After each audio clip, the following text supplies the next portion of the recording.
Center ng mga sinalanta ng Bagyong Santi sa Cabanatuan City sa Nueva Ecija.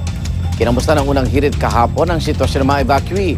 Narito ang report ni Monica Beralio.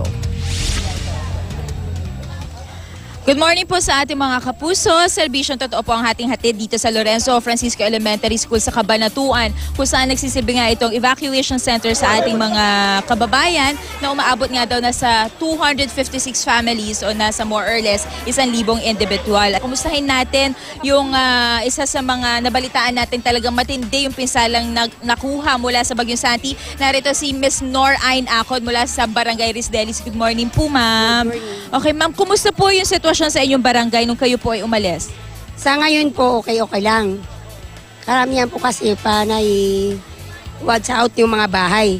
Karamihan dahil yata dito mga 20 bahay na hindi pa makakabalik sa bahay niya dahil watch out. Tinatawagan na rin siguro natin yung ating mga kapuso dyan na ang talagang kailangan nga nila yung mga damit, mga pagkain at saka yung mga bubong po, ano ma'am, para sa kanilang mga nasirang tahanan.